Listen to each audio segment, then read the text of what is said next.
On today's special episode of Homeworthy, we're sharing 5 fabulous kitchen design ideas handpicked by our editors. No need to be a culinary connoisseur to inspire your palate.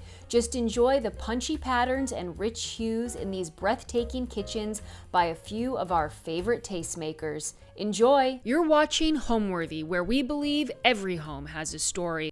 Like and subscribe for more. Now, welcome to the kitchen, the second most used space in this apartment.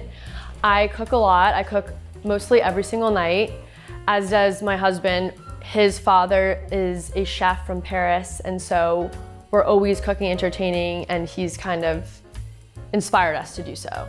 I was really drawn to the Moroccan mosaic tiles, which the owner installed.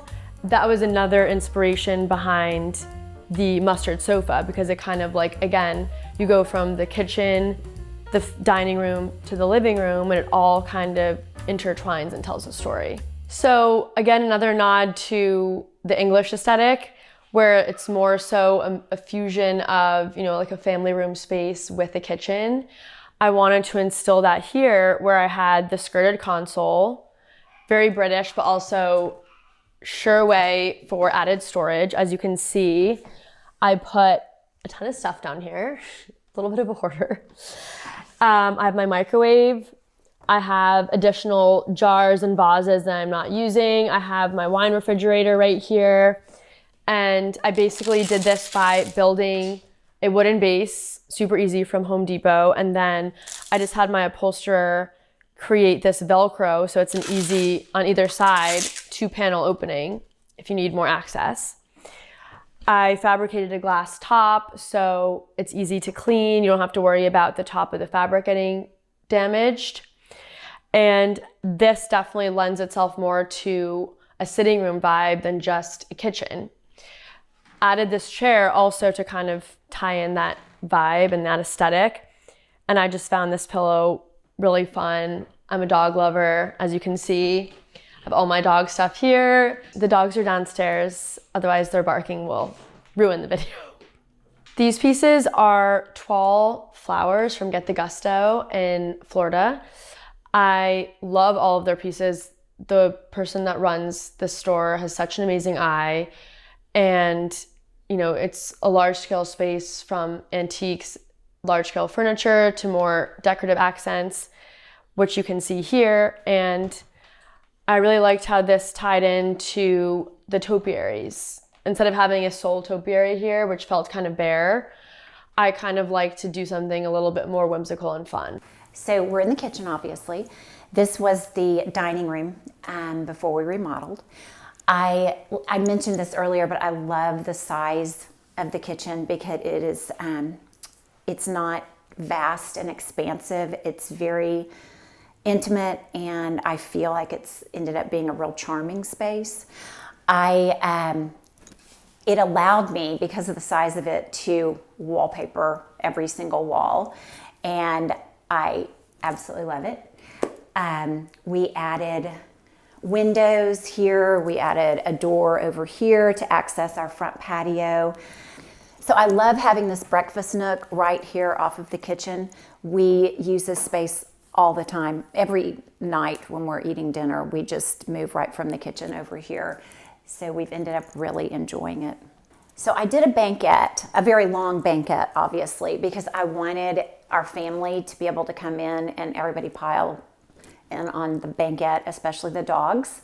Our first real evening here where we were cooking and the dogs were here, I looked over and they both were sitting here staring at me, and I thought, perfect, it's just what it was intended for. So this is actually one of my new purchases.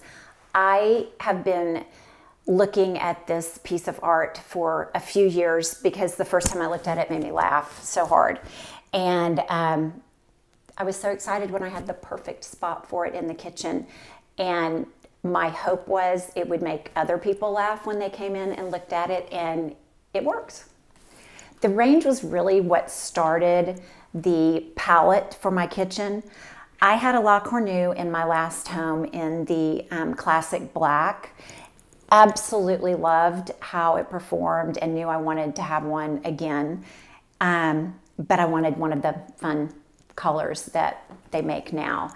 So that was where we started, which then led to the tile, which I have in the backsplash as well as on the other side, on the wet bar and on the back of the island. So the stone is a quartzite, which is a much more durable stone, and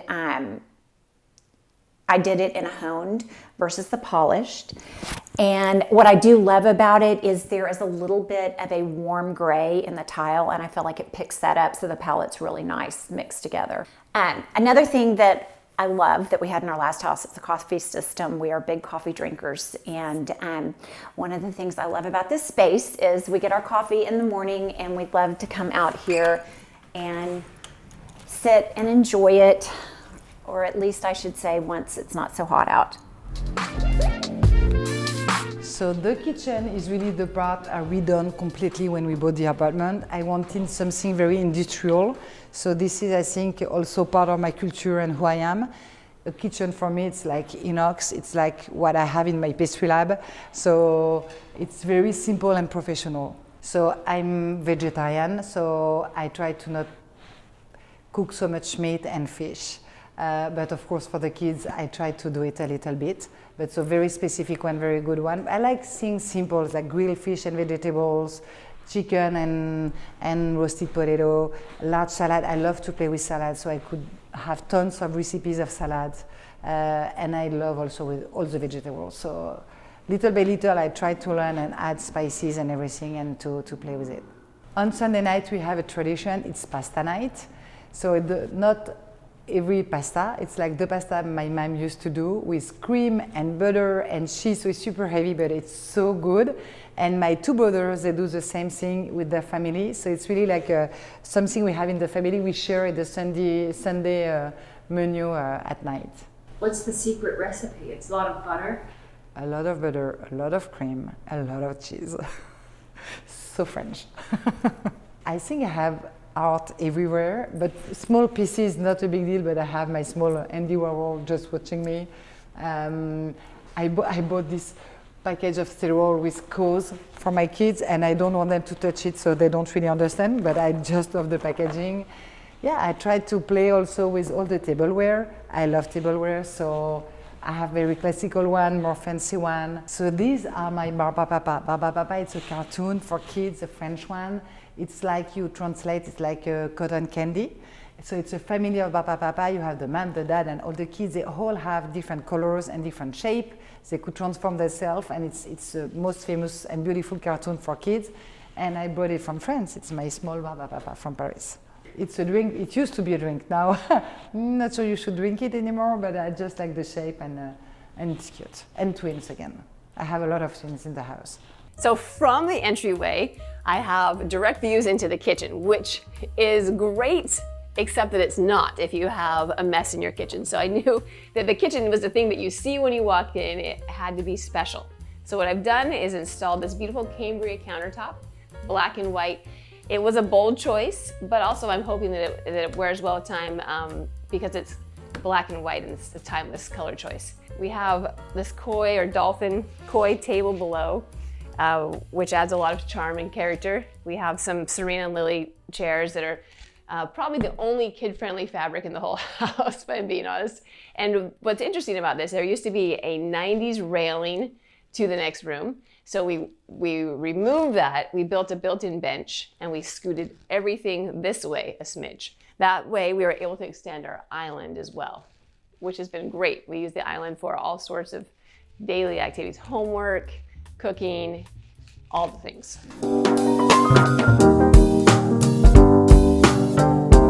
And then in this kitchen, the other rule that I broke is it's dark. And my friend who sold me this house, who's a real estate agent and has become a good friend, you know, he kind of visibly cringed when I told him I was painting the kitchen charcoal, and then saw that it's not black, it's a charcoal with turquoise accents. But again, I think a kitchen should feel warm, and for me, there's such a big outdoor space here that to make it it doesn't feel heavy, it still feels warm, and I love the mood between these 3 rooms. Now come into the kitchen, I'll show you a few things that I love about the kitchen. I've used Pepe Mendoza cabinet pulls, so there's 3 or 4 different styles that I've collected. So you'll see those, you'll see fish, you'll see the light switch here, which is a pineapple, the bars on the cabinets on either side of the refrigerator. I do like the darkness of the color, but it doesn't feel like a dark room because I've added the mirror behind the kitchen sink. And then if you'll see the bar. I'm a big fan of glassware, and I've designed glasses and different barware for a couple of different companies. So that's a collection of time through time of glassware that I've designed. Some of them I see could be cleaned a little better, but let's ignore that for a minute. So my parents' wedding crystal, I've a service for 12, so it's not all here. These are Italian cut glass that when I was working in Milan, so there's a memory here. These are from a company that I worked with in Canada. So great memory of a group of designers that I worked with in New York and in Canada. These were bought in Palm Springs at a thrift store, so a great memory there from last summer. So yeah, I mean, I collect things. These are from a trip to Japan, a sake set with, again, bamboo, which we spoke about the influence of nature, so I love the bamboo wrap on the handle there. But for me, more than anything, objects are the collection. The memories that objects hold, I think, for me, give value to them, not the market or the resale value, obviously, but I think we all have that moment where you're given something and it starts holding something. So it's like, I feel like objects and things can become powerful that way. And when I see this, it's small. I almost wish I would have made it a little bigger, but I love looking at it because I see different people and I see different times of my life. Like these were when I first moved to New York from a little shop in Soho called Depression Modern. So it's, very deco inspired, but blue is not necessarily one of my favorite colors to drink out of, but I don't look at this as a drinking glass. I look at it as like 1980s Soho in New York. So there you go. I love abalone. So there's a collection of abalone barware there. There's a Dutch master's painting that I find I'm very inspired by flowers and nature, and I love this old school aesthetic that I feel like has been lost somehow. I feel like I also love modernism and modern art, but I love the richness of color, whether it's in paintings from the 1600s or paintings from 2022. I think color says and does so much. Lemons from my garden, which I love picking and growing. I also grow figs. The tile I designed with amazing tile company that a lot of people know, Ansaks, and I work with a couple of great people there. And so this, I brought in a little bit of the turquoise into the dark charcoal, and the turquoise picks up on the signature color of the Pepe Mendoza hardware. So I like that there's a nod to that without being totally matching. And the punch bowl now has a permanent place, I guess, here. It was bought for a Christmas party. It was inspired I was at a Thanksgiving dinner at a restaurant, and they had a big copper bowl with wine bottles stashed in it. And so I went online and bought this at an estate sale from Louisiana, and it was pitch black. And it was this color, so it took me a couple of days to polish it, but it was Christmas party, and now it's 6 months later and it's still here. Thanks for watching. For more Homeworthy content, be sure to like and subscribe.